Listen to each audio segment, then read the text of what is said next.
नमस्कार मंडळी, मी मंगल रामकृष्ण हरी. आज आपण बनवणार आहोत अतिशय चविष्ट, पौष्टिक आणि झटपट होणारी फरसबीची भाजी. ही भाजी रोजच्या जेवणासाठी एकदम मस्त पर्याय आहे. फरसबीमध्ये भरपूर फायबर, जीवनसत्व आणि खनिजे असतात, त्यामुळे ही आरोग्यासाठी खूप फायदेशीर आहे. अगदी कमी साहित्य वापरून ही भाजी अप्रतिम चविष्ट बनते. लहानांपासून मोठ्यांपर्यंत सगळ्यांना ही भाजी आवडते. तुम्ही ही भाजी पोळी, भाकरी किंवा वरण भातासोबतही खाऊ शकता. आज मी माझ्या गावरान आणि सोप्या पद्धतीने ही भाजी करून दाखवणार आहे. शेवटपर्यंत व्हिडिओ नक्की पहा, कारण शेवटी मी काही खास टिप्स सांगणार आहे, ज्यामुळे भाजीची चव आणखी छान लागेल. जर व्हिडिओ आवडला तर लाईक करा, शेअर करा आणि माझ्या चॅनलला सबस्क्राईब करायला विसरू नका. चला तर मग सुरुवात करूया. छान अशी कट करून घेतली भाजी आणि आपण फोडणी करून घेऊ. आता त्यासाठी गॅसवर कढई ठेवली. कढई तापली की त्यामध्ये आपण तेल घालून घेऊ. हे बघा, टिफिनसाठी योग्य अशी भाजी आहे आणि झटपट होते. खूप काही वेळ घेत नाही. कट करून ठेवलेली असेल भाजी तर पटकन होते. आता छान आपलं तेल तापलं की त्यामध्ये आपण कुटून घेतलेला लसूण, कांदा, जिरा, मोहरी, हिंग याची फोडणी देऊ. तर आपलं तेल तापलेलं आहे. यामध्ये आपण 4-5 लसणाच्या पाकळ्या छान अशा कुटून घेतल्या, त्या घालून घेऊ. आता आपण यामध्ये थोडासा हिंग घालू. आवडत असेल तर घालू शकता, नसेल आवडत तर नाही घातला तरी चालेल, पण हिंगामुळे छान असा स्वाद येतो वेगळा.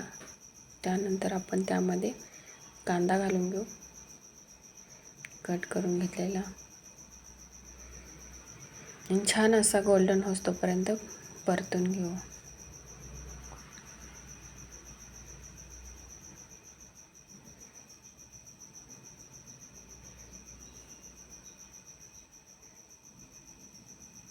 सुरुवातीला मी कट केली भाजी, ती कटरनी केलेली. तुम्ही सुरीने कट केली तरी चालेल, पण माझ्याजवळ होतं, झटपट होते कटरनी कट केली तर, आणि एकसारखी कट होते, त्यामुळं मी कटरनीच कट केली.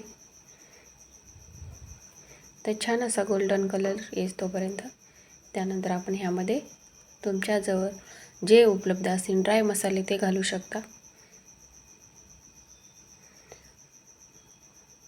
हे बघा, छान असं परतून घ्यायचा कांदा मध्ये मध्ये.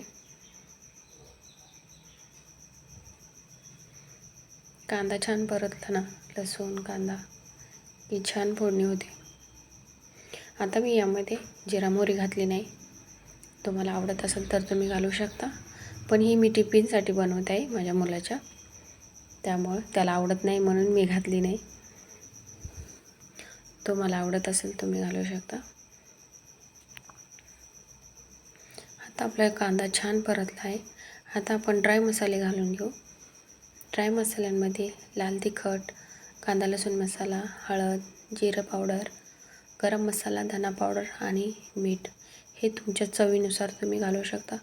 तुम्ही किती तिखट खाता त्यावर. तर आमच्या इथं कमी तिखट खातो, त्यामुळं त्यानुसार मी घालून घेतलं आहे. तुम्ही जर जास्त तिखट खाता असाल तर तुम्ही जास्तही घालू शकता. आता हे ड्राय मसाले छान असे परतून घ्यायचे आणि कट करून घेतलेली फरसबी आपण ह्यामध्ये घालून घेऊ. स्वच्छ धुवून घेतलेली फरसबी आहे. छान असे परतून घ्यायची.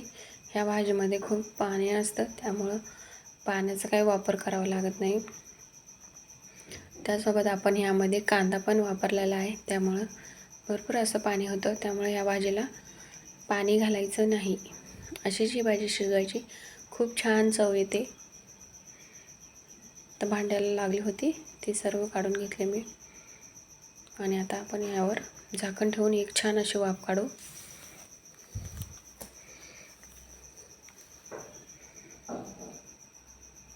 खूप कमी वेळात होते.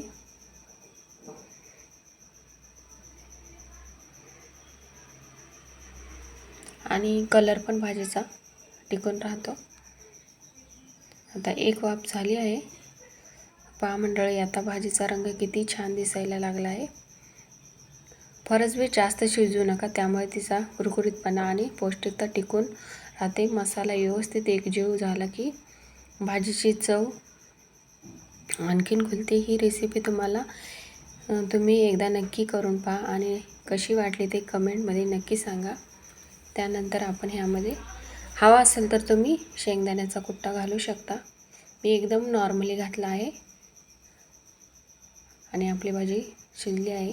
खूप वेळ लागत नाही, अगदी वाफेवरच शिजते ही भाजी. तर झाली आपली भाजी तयार. कशी वाटली नक्की कमेंट करा. चलो भेटू, बाय.